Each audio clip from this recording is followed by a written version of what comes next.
Welcome to yet another video on a new game, which is Darkest Dungeon. And this video will serve as a sort of introductory video for those who don't really know the game, and it might be a bit overwhelming if you just get thrown into it all and don't know what is even happening. So this is a help for those who just started to gain interest in the game. Maybe they have heard about the second part of Darkest Dungeon, the sequel, which will soon be released next month. And I just picked up the game in the Steam sale. It's still on sale for like $3.50, and with all the DLCs it's around $11. So if you want to pick it up, you should hurry a bit. And the first thing that we have to do is create a campaign, which is currently covered by my facecam, but yeah, this is, I just see I misspelled the name, but this is the first thing that you will do. You will start a new campaign. You have several save slots, so don't hesitate. And yeah, if you have any DLCs, you can enable or disable them. You can also do this later, so you can also see here in my already started campaign, I can enable DLCs that I have not enabled before.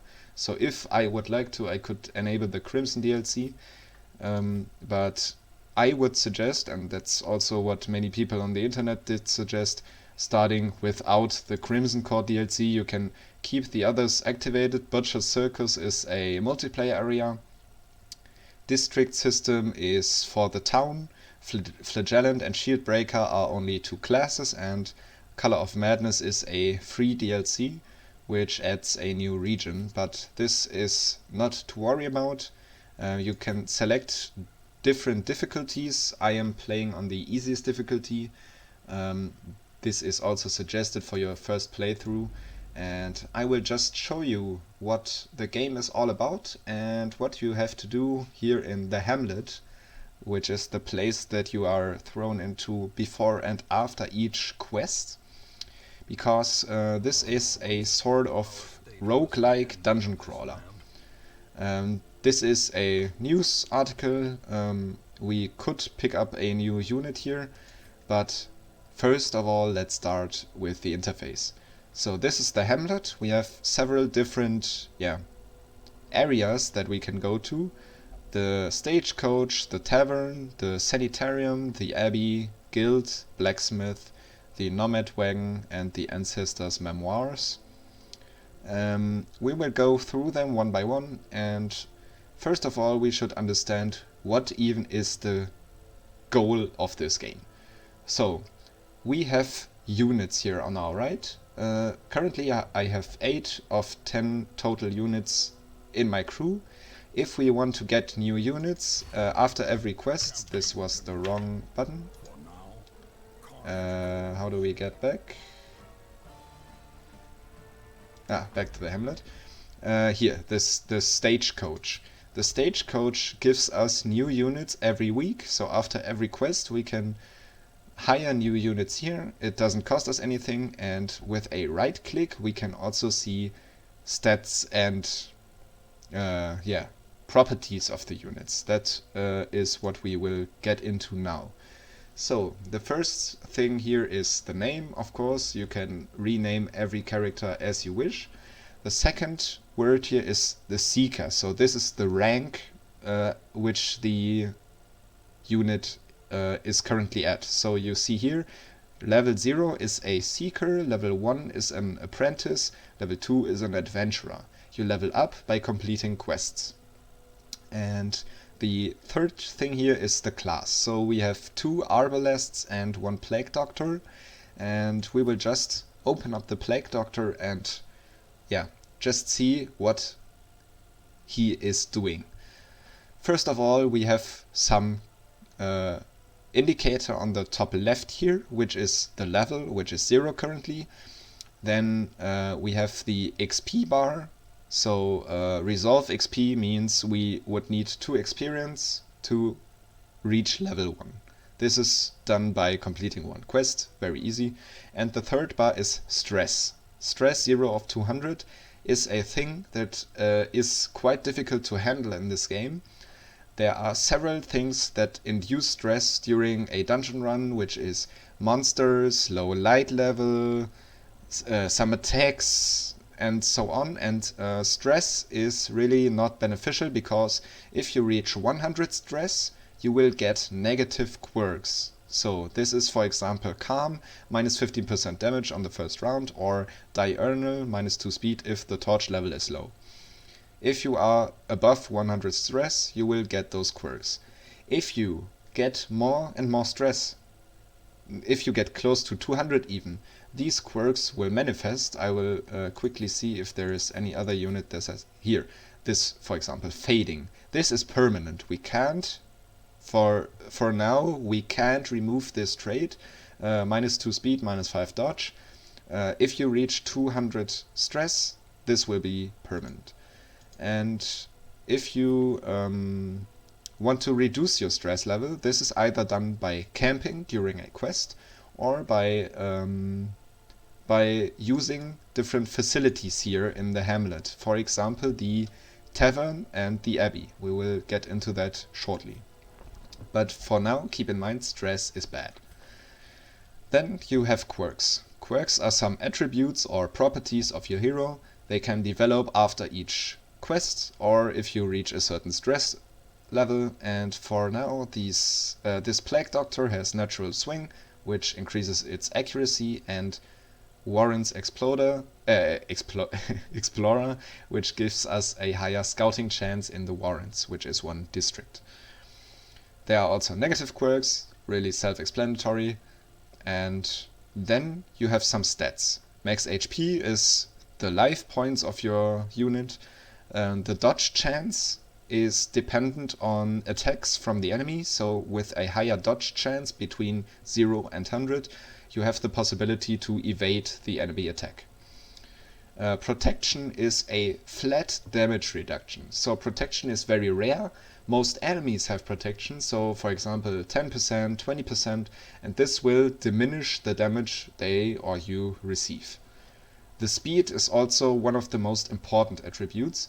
The speed determines when you are attacking, because you will see this in the next part during a quest. The combat is turn-based, so it's not simultaneous, but one unit after each other.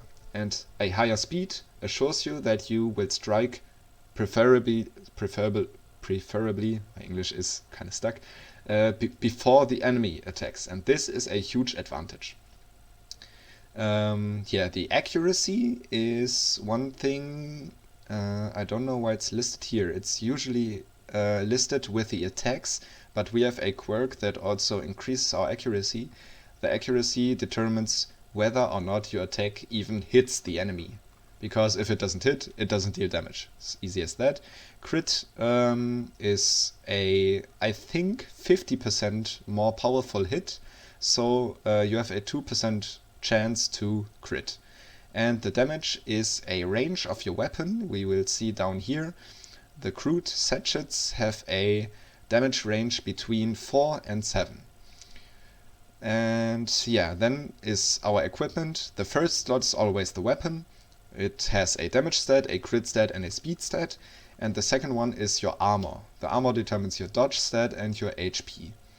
You can level them up at the armor smith. We will see this later. And the last two slots here are, what is it called? I think it's down here. The trinkets, right. The last two slots are trinkets. So if we would our Plague Doctor to have the move stone, we can just drag it here, and yeah, this decreases our speed and increases our move skill chance, whatever that is. So you can equip trinkets. Then the more important right side here. This determines our whole combat. So our party, when we start a quest, consists of 4 members.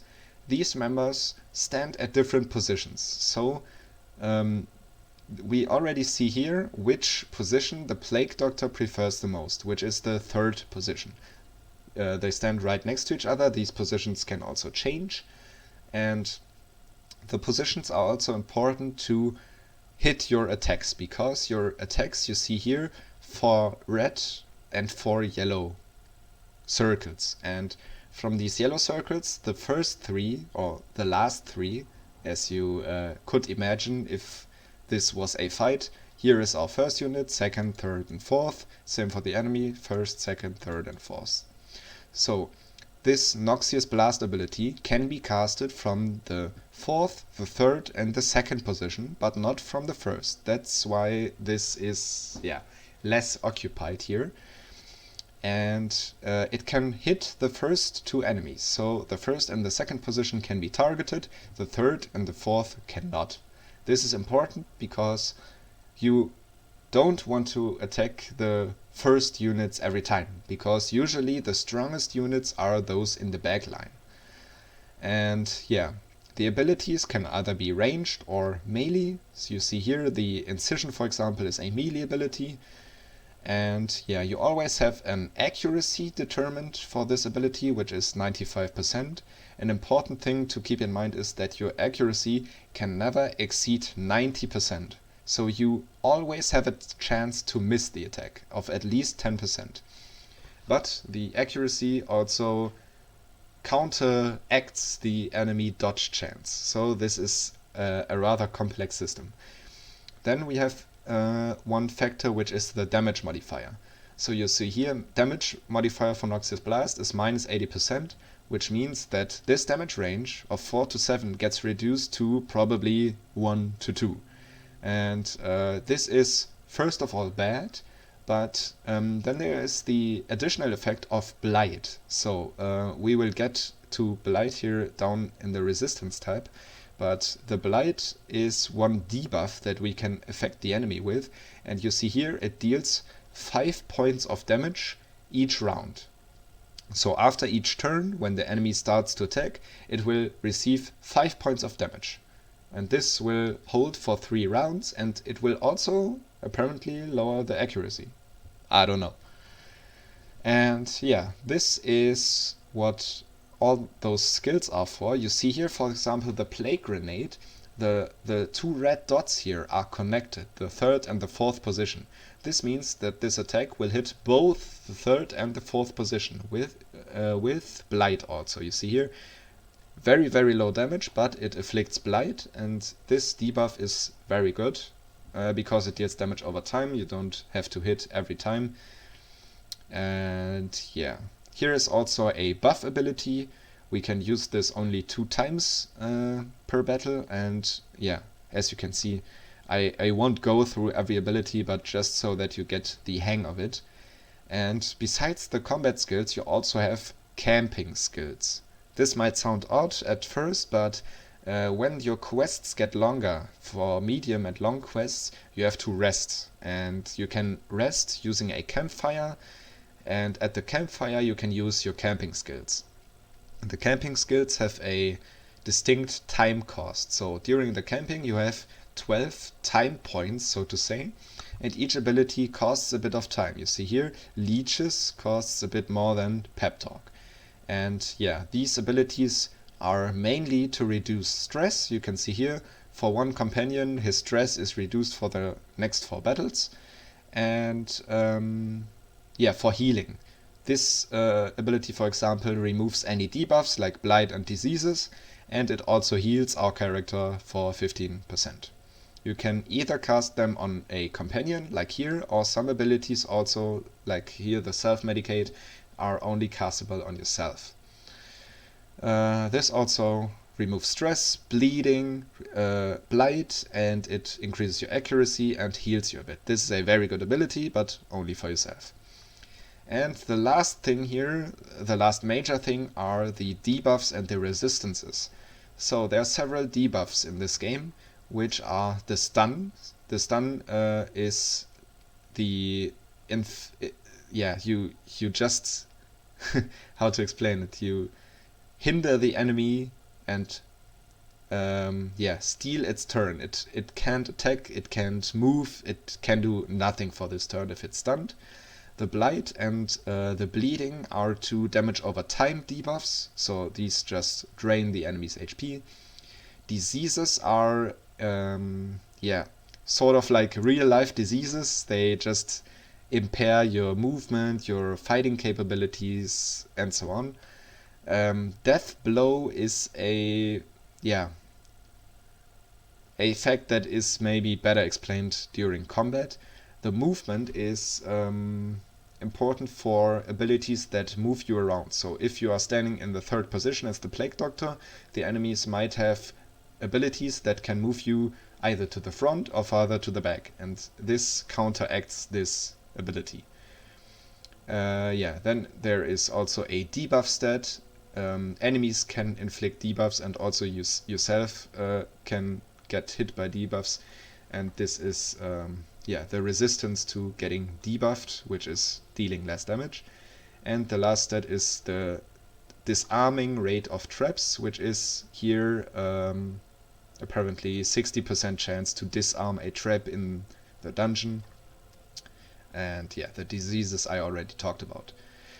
So if you want to start a quest with characters, you will choose the embark button, and then we have the map here. There are several areas that you can choose, like the ruins, the warrens, the Weld, the cove, which is locked, and also the darkest dungeon. It's the most difficult one, hence the name. And also from the DLC we get the farmstead. And if you want to start, you just choose an area and a mission. You can see here the details of the mission on the left. For example, here is a medium. Okay, we have 3 medium quests which are very easy. They are suited for level 1 characters, which is very good for our party. And they also have different goals, like completing all the battles, exploring most of the rooms, and so on. And they also show you the rewards here, which is always gold, some heirlooms on the lower side here. You can see our heirlooms. I will get into this as we talk about the buildings. And for example, an equipable trinket like the seer stone. And here on the right is a shorter quest, but it is suited for a higher level. So I wouldn't attempt this quest because I don't have any level 3 characters yet. But you also see we get a better reward. And this is how you start your journey. You just choose 4 characters to go on the trip with you. You drag them down here and you order them in whichever order you want. And you can also equip some trinkets beforehand. So this is how you prepare for a dungeon. And the last thing that you will have to do is, if you go on a okay, I will show this at the end. Let's see. Okay. This is the provision. This is the equipment that you will have during the dungeon. The first one is food. It is necessary to stay alive and survive. Then there are some medication devices like anti-venom, removes toxic and poison and blight debuffs. Then bandages to stop bleeding, medicinal herbs to remove any debuffs, and holy water and the laudanum, which I haven't really used yet. This one increases your resistance, and the laudanum, I think it removes a horror debuff or something like this. Then there are torches. Torches are very necessary. You should always have a few in hand, because the lower the torch level is, the more stressed out your party gets and the more advantages the monsters get. So like they can surprise you, they get stronger, but the lower the light level, the better the loot that you get. So it's always a trade-off.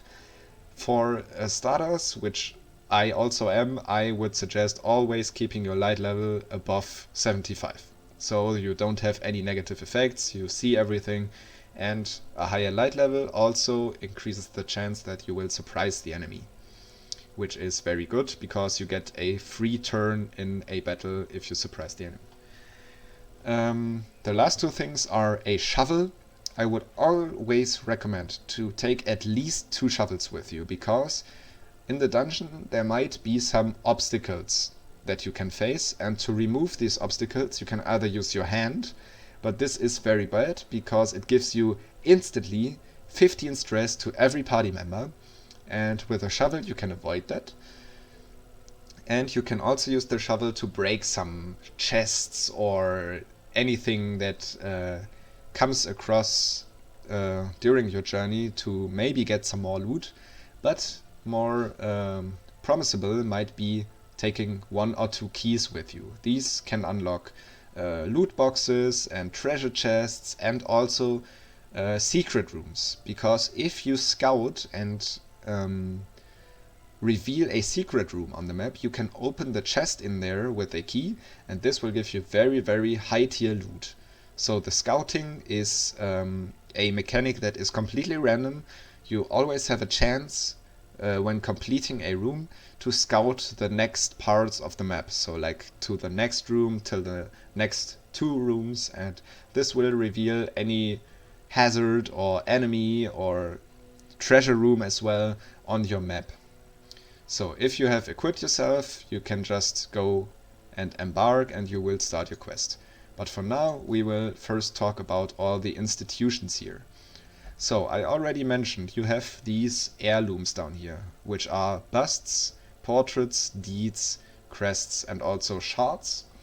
Shards is maybe the easiest one to explain right away, because if we go, where is it? To the Nomad Wagon, we can either purchase some trinkets here for gold, or we can also switch to the jeweler, and if we manage to get shards from the farmstead area, these are only obtainable in the farmstead area, we can buy some very powerful trinkets and weapons and accessibles, but these are, yeah, as you can see, 200 crystals, rather expensive, and I wouldn't bother with this when you're just starting off.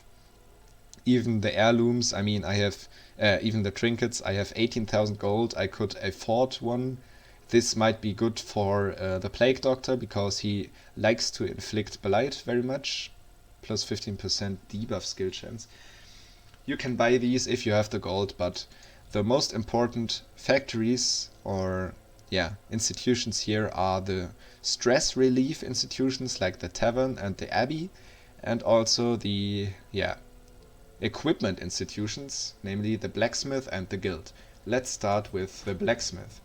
So if you upgrade the Blacksmith to level 1 here, you can enhance your weapons, or down here your armors, and you can also reduce the costs for this. I will just try this one time with a random character. You drag them into here and you can, for 750 gold, increase the damage, the crit, and maybe at higher levels also the speed of your weapon and your armor. This is very good because better armor means, or also weapons, means more damage, means less damage that you will receive from monsters, and also less stress. So this is the first thing you should focus on and spend your heirlooms on, because you see here, for upgrading the weaponsmith, for example, I will need 20 deeds and 21 of the crests. I don't have any deeds, so that's what I will look out for during my next dungeon run. You will find them randomly after each battle, and after each completed quest you will take all the collected heirlooms and gold and so on with you. So these are very important to collect during your dungeon runs. And yeah, this is the blacksmith. Just increase the level of your weapon and your armor. Then there's also the guild, where you can upgrade your combat skills. You can also drag a hero inside of here, and each hero starts with 4 skills. Like here with the Crusader, starts with Smite, Zealous Acquisition, Stunning Blow, and Battle Heal. These are always random, so if you get a Crusader which has different skills, for example Holy Lance, Inspiring Cry, or the Bulwark of Faith, this is normal, and if you want other skills, you can buy them at the guild. You can unlock them for 900 gold, important to note is if you have several Crusaders, for example I have Reynaud and Brevedent, these are unique for every, okay, I can't drag him in here because he's in a facility right now, but these are unique for every character, I believe. Yeah, as you see here, I have 2 of the Vestals, and this one starts with lower 4 skills, and if I want to use different ones, here, this one starts with the upper 4 skills. It's completely random, and I have to unlock them for every character each. And I can also level them up. Mace Bash level 2 would increase the accuracy, it would increase the damage versus unholy enemies, and it also gives a slight crit chance. So, if you want to play around with the skills and also level them up, the guild is the place to go.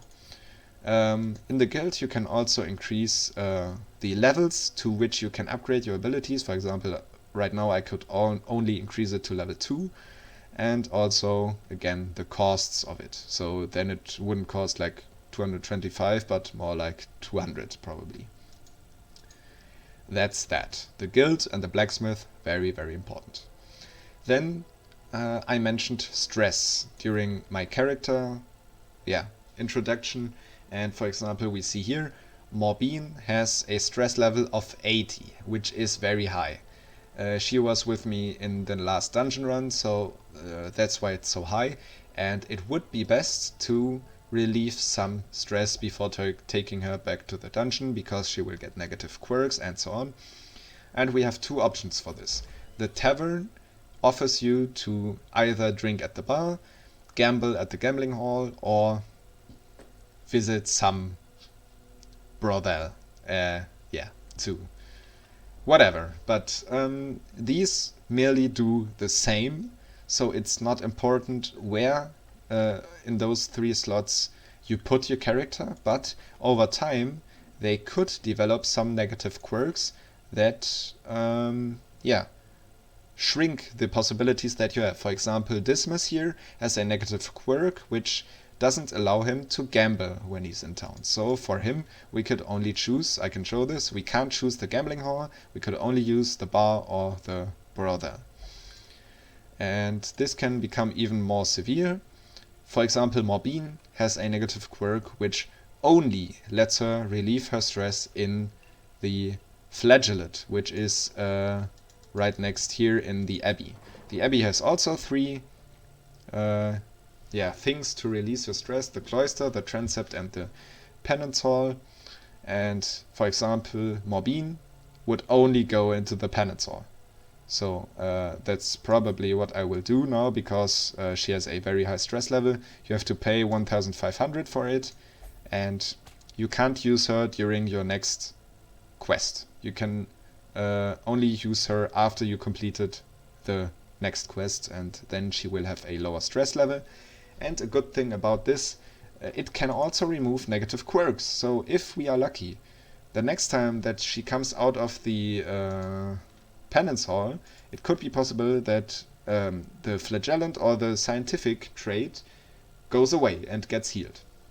This is a very good side effect, but you can't control this, and it's just completely random. So the Abbey and the Tavern are important, but maybe not the first thing that you will have to upgrade right away. For example, now it would make sense to upgrade the Penance Hall once, because it's very cheap. I have many busts and many crests, and that's what I will do. So this will increase the amount of stress that is relieved, and it also increases the chance to remove negative quirks. Then you might wonder, what is this guy doing here? This is not part of my party, but this is the caretaker. He's just a random NPC that will always occupy one of the facilities here. So maybe next time he will occupy the bar, for example. So this is about stress relief. Tavern, you can upgrade those here, increases stress recovery for the brothel, the gambling, and the bar. That's that.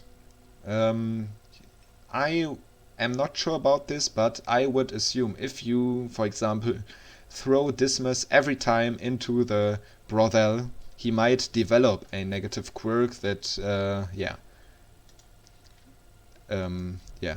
that might restrict him into only going there or not going there anymore. I don't know, but that's one thing to keep in mind. And then there is the sanitarium. I haven't unlocked this yet, but I know what it's for, and I don't know if I have any character that is affected by this, but essentially the sanitarium is a very expensive place, but it can remove diseases for you.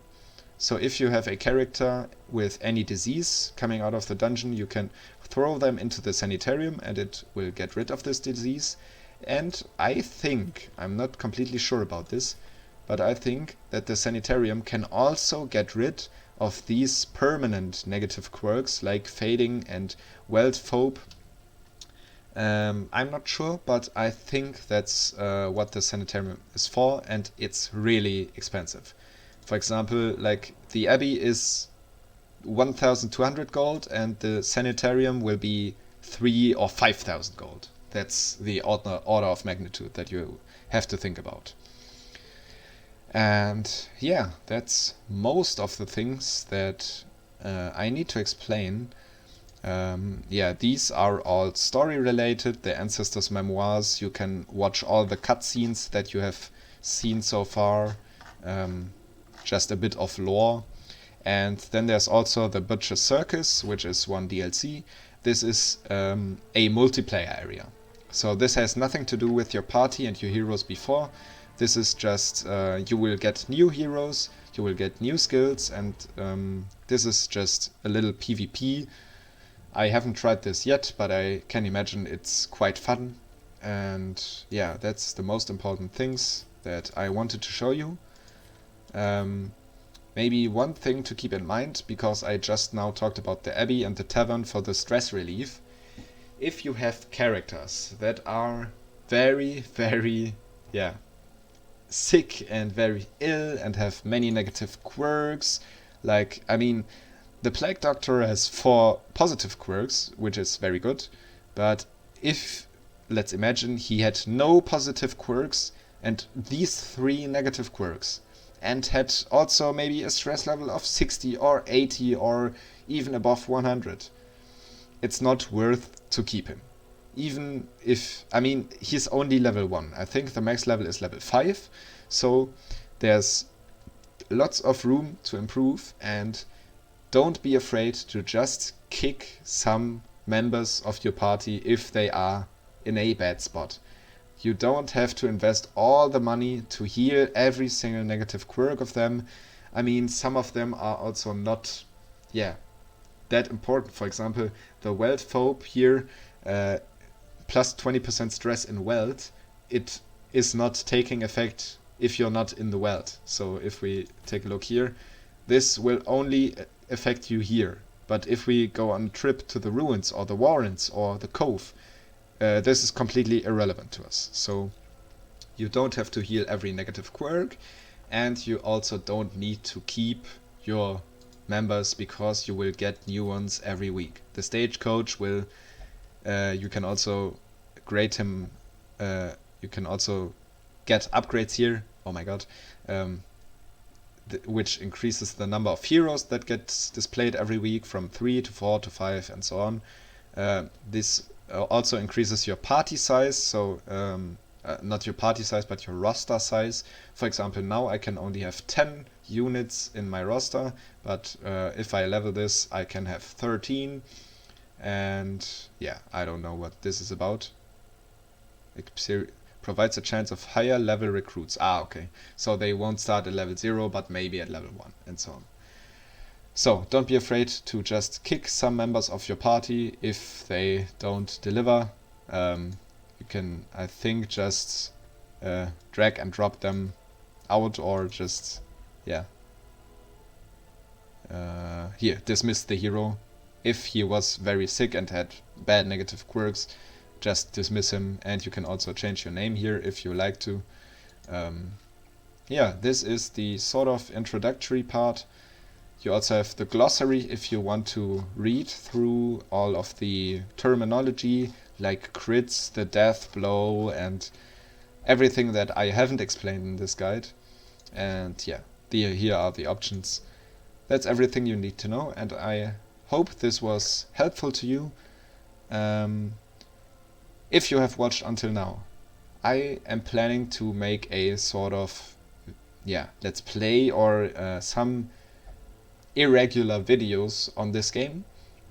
I have thought about starting a new save file, which would take a long time, but there you could see the complete progress and each battle and the character development also. But I think what would be more sensible is that every now and then, if I feel like it, I record just a run on this save file and show you how my characters look like, how my institutions here look like, and level them up and show you the dungeons and so on. And I think this is more useful. If you want to see further videos, just let me know in the comments, and have a good day.